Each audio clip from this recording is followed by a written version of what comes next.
ఉండబోతోంది?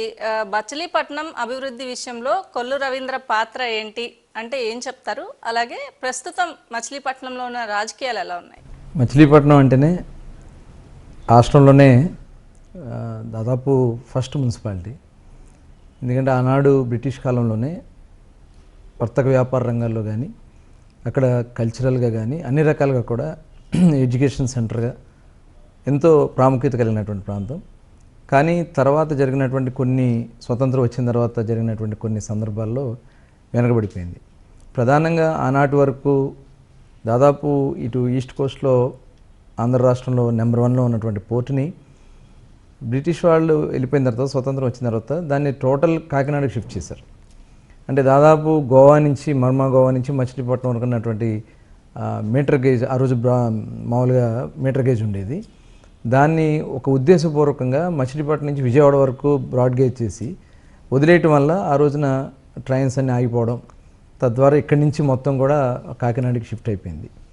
తర్వాత ఎడ్యుకేషన్గా కూడా చాలా నిర్లక్ష్యం కాబడింది గత పాలకులు చేసినటువంటి కొన్ని పొరపాట్లు కానీ. తర్వాత మేము అధికారంలోకి వచ్చిన తర్వాత, ఎందుకంటే మొత్తం సముద్ర తీర ప్రాంతం అవడం, డ్రైనేజీ ప్రాబ్లం, మంచినీళ్ళ సమస్య, పేదవారికి అక్కడ సరైనటువంటి ఉపాధి లేకపోవడం, ఈ తుఫాన్లకి వాటికి పెద్ద ఎత్తున నష్టపోవడం, ఇవన్నీ కూడా జరుగుతూ ఉండేది. అక్కడ ఉన్నటువంటి గోల్డ్ కవరింగ్ పరిశ్రమ కూడా స్వతహాగా వాళ్ళు నడుచుతూ ఉండేది. దాని మీద తెలుగుదేశం వచ్చిన తర్వాతే అక్కడ కొంత డెవలప్మెంట్ అంటూ జరిగింది. ఆనాడు అన్న నందమూరి తారక రామారావు గారు ఫస్ట్ అక్కడ ఒక పోర్ట్ నిర్మాణం జరగడానికి అక్కడ బ్రేక్ వాటర్ కానీ ఇవన్నీ కూడా ఏర్పాటు చేయటం, తర్వాత వచ్చినటువంటి పాలకులు నిర్లక్ష్యం చేయటం, మళ్ళీ ఎప్పుడైతే తెలుగుదేశం వచ్చిందో అప్పుడే కొద్దిగా కదలికలు రావడం జరిగింది. మరి వాటర్ సమస్య కూడా ఆనాడు తరగటూరు సమ్మర్ స్టోరేజ్ ట్యాంక్ అని చెప్పి దాదాపు 200 ఎకరాలు సమ్మర్ స్టోరేజ్ ట్యాంక్ ఏర్పాటు చేయించడం. తర్వాత నేను ఎమ్మెల్యే అయిన తర్వాత బందర్లో మచిలీపట్నంలో ఉన్నటువంటి టోటల్ పంపింగ్ సిస్టమ్ అంతా కూడా మార్చేసాం. ఒక ఫిల్టర్ బెడ్ ఒకటి, రాబోయే 4-5 లక్షల మంది జనాభా కూడా ఉపయోగపడే విధంగా ఏర్పాటు చేయించడం. దానివల్ల ప్రతిరోజు మేము మంచినీళ్ళు అందించగలుగుతున్నాం. 8 ఓవర్ హెడ్ ట్యాంక్స్ రిజర్వాయర్లు కట్టించాం. అలాగే పైప్ లైన్లు మొత్తం కూడా మార్పు చేయించాం.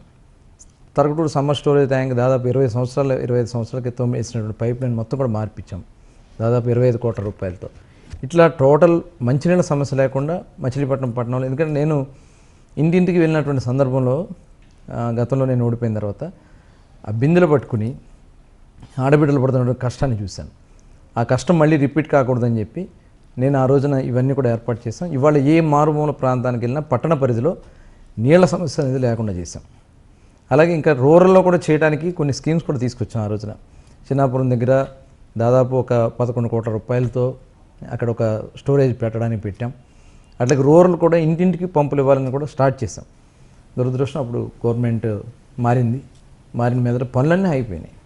గతంలో మేము చేసిన ట్యాంకులకి రంగులు వేసుకున్నారు తప్ప ఈ గవర్నమెంట్లో ఇప్పుడున్నటువంటి స్థానిక మాజీ మంత్రి పేర్ని నాని గారు కానీ అక్కడ ఏమీ డెవలప్మెంట్ వాటర్ విషయంలో ఆయన ఏమి దాని మీద దృష్టి పెట్టాల.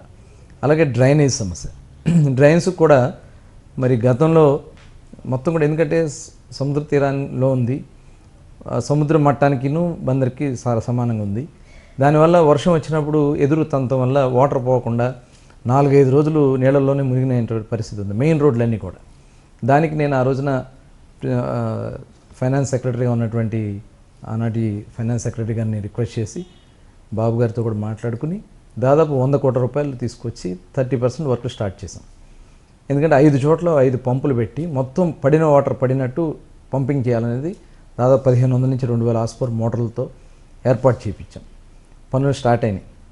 ఇవాళ వాళ్ళు వచ్చిన తర్వాత అది కూడా ఆపేశారు. ఇవాళ చిన్న వర్షం పడినా కూడా మెయిన్ కోనేటి సెంటర్లోనే పడవలేసి తిరగాల్సినటువంటి పరిస్థితి వస్తుంది.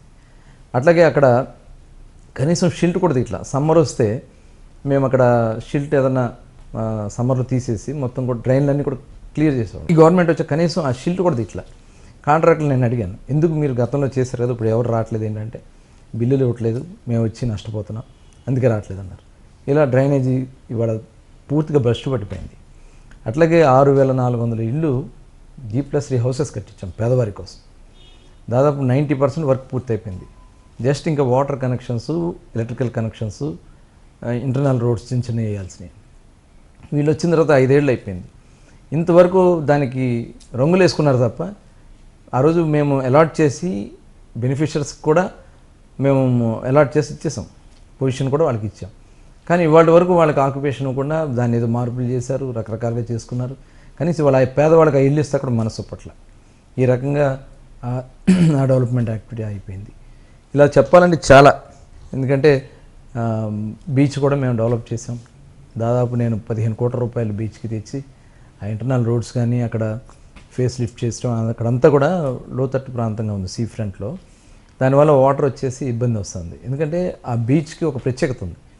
తీర ప్రాంతంలో ఆంధ్ర రాష్ట్రంలో విశాఖపట్నం దగ్గర నుంచి మనకున్నటువంటి నెల్లూరు చివరి వరకు చూసుకున్నా ఇంత సేఫ్గా స్నానాలు చేయటానికి ఉన్నటువంటి బీచ్ లేదు.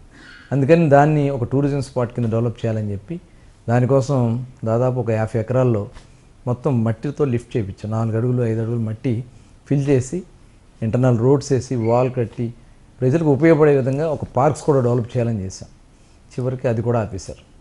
తర్వాత రోడ్స్ కూడా ఇప్పుడు దానికి వెళ్ళడానికి కనెక్టివిటీ రోడ్డు కూడా 4 లైన్. ఎందుకంటే గతంలో బీచ్ ఫెస్టివల్ మేము ఏర్పాటు చేస్తే అద్భుతంగా పెద్ద ఎత్తున రాష్ట్ర నలుమూల నుంచి దేశ నలుమూల నుంచి కూడా వచ్చారు.